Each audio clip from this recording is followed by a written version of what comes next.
খুবই গুরুত্বপূর্ণ কিছু দামি কথা শেয়ার করব এই ভিডিওতে। গাছের কাঁটার থেকে মাছের কাঁটা কিন্তু ভয়ানক।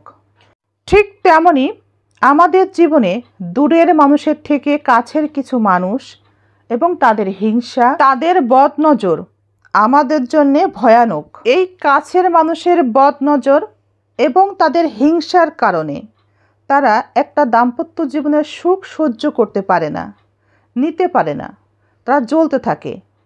এই বদনজরের কারণেই সেই দাম্পত্য জীবনের সুখ শান্তি তছনছ হতে পারে। তাই সবসময় সাবধান থাকা উচিত কাছের মানুষের কাছ থেকে। দাম্পত্য জীবনের থেকেও নিজের সুখ শান্তির কথা চিন্তা করে যদি বাহিরের মানুষের হাত কেউ ধরতে চেষ্টা করে, ঘরের মানুষের গুরুত্ব কমিয়ে দেয়, সে ঘরের মানুষকে ঠকায়। যে এভাবে ঘরের মানুষকে ঠকায় সে আসলে হতভাগা। একটা কথা মনে রাখা উচিত, যখন আপনি আপনার সঙ্গীকে ঠকাবেন, যেভাবেই ঠকান না কেন, সময় আপনাকে ঠিক তার থেকে ভয়ানকভাবে ঠকাবে।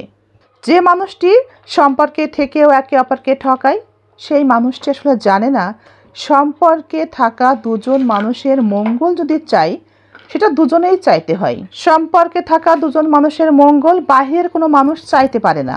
বিশেষ করে যদি কোনো নারী তার নিজের সুখ শান্তির জন্য পর পুরুষের হাত ধরে স্বামীকে ঠকায়, সেই নারী এবং সেই আপুদেরকে বলি, আজ হয়তো এভাবে স্বামীকে ঠকাচ্ছেন, কিন্তু আপনি কি জানেন আপনার আল্লাহ আপনাকে চরম ঠকাবে। যে সকল নারী পুরুষকে অসম্মান করে, নিজের স্বামীকে অসম্মান করে, অপমানজনক কথা বলে, সেই নারীর সংসারে সফলতা আসে না, সেই নারীর স্বামীর উপার্জনে সফলতা আসে না, রিজিকে বরকত আসে না।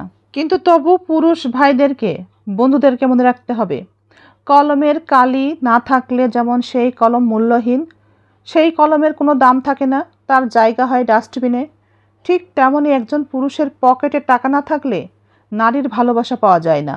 সেই পুরুষের দাম শুধু নিজের স্ত্রী না, কোনো আপনজনের কাছেও থাকে না, না থাকে বন্ধু বান্ধবের কাছে, না থাকে কোনো আত্মীয় স্বজনের কাছে। কিন্তু আপনার জীবনে যদি আপনি একজন এমন লক্ষ্মী নারী পেয়ে থাকেন জীবন সঙ্গী হিসাবে, যে আপনার উপার্জনে সন্তুষ্ট থাকে, আপনার কাছ থেকে শুধু সময় চাই, শুধুমাত্র সময় চাই, তাকে ব্যস্ততার অজুহাত দেখিয়ে অবহেলা করবেন না, তাকে ভালোবাসবেন, কারণ আপনি একজন ভাগ্যবান পুরুষ এমন একজন লক্ষ্মী স্ত্রী পেয়ে।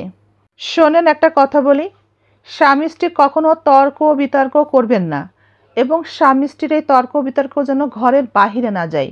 সংসার নিয়ে স্বামী স্ত্রী যে প্ল্যান করছে, সে প্ল্যানও যেন ঘরের বাহিরে না যায়। সব সময় তোতা পাখি হবেন না, ঈগল হবেন।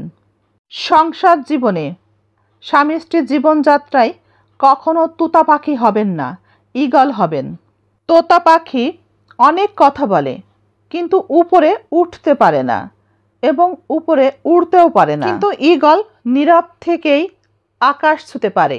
স্বামী স্ত্রী অনেক ধৈর্য ধরতে হয় দাম্পত্য জীবনে, নিজেদের মনকে নিয়ন্ত্রণ করে রাখতে হয় বিয়ের পর। যে বা যারা নিজেদের মনকে নিয়ন্ত্রণ রাখতে পারে তারাই দাম্পত্য জীবনে সুখী হয়। কিছু মেয়েরা আছে, স্বামী একটু রাগ করলেই অমনি স্যাত করে ওঠে। একটা কথা মনে রাখবেন, সূর্যের তাপ আর স্বামীর রাগ দুটোকেই কন্ট্রোল করতে শিখতে হবে। বুঝেছেন বোন আমার? এটা শিখতেই হবে। দাম্পত্য জীবনে একটা কথা মনে রাখা উচিত, অভিমানে ভালোবাসা বাড়ে ঠিকই, কিন্তু সেই অভিমান ভাঙতে না জানলে ভালোবাসার মানুষটি হারিয়ে যেতে পারে। পৃথিবীর একটা কঠিন নিয়ম কি জানেন? কেউ পেয়ে হারায়, আবার কেউ না পেয়েও অসম্ভব ভালোবাসে। মোবাইলে জমে থাকা কিছু অপ্রয়োজনীয় ইমেজ ডিলিট করছিলাম, শুনলে অবাক হবেন না। ফোনও বারবার জিজ্ঞেস করছিল, আর ইউ শিওর? আমি তখন একটু অবাক হয়ে ভাবছিলাম, একটা মেশিনও তার স্টোরেজে জমে থাকা ইমেজের সাথে সম্পর্ক শেষ করার আগেও কনফার্মেশন চাইছে। আর আমরা মেশিন চালানো মানুষগুলো কোনো সম্পর্ক শেষ করার আগে একটা কনফার্মেশন দেওয়া তো দূরে থাক, একটা ইনফরমেশন দেওয়ার প্রয়োজনও মনে করি না, বা সৌজন্য দেখাতে পারি না। নিঃসঙ্গ তো তখনই লাগে যখন পাশে কেউ থাকে না, কিন্তু যদি একজন নিঃসঙ্গ মানুষের পাশে পরিবার থাকে তখন সে আর নিঃসঙ্গ বোধ করে না। পরিবারের সাপোর্ট থাকলে কখনোই পৃথিবীতে কেউ নিঃসঙ্গ বোধ করে না। তাই যে কোনো মানুষের পাশে পরিবার থাকাটা ভীষণ জরুরি।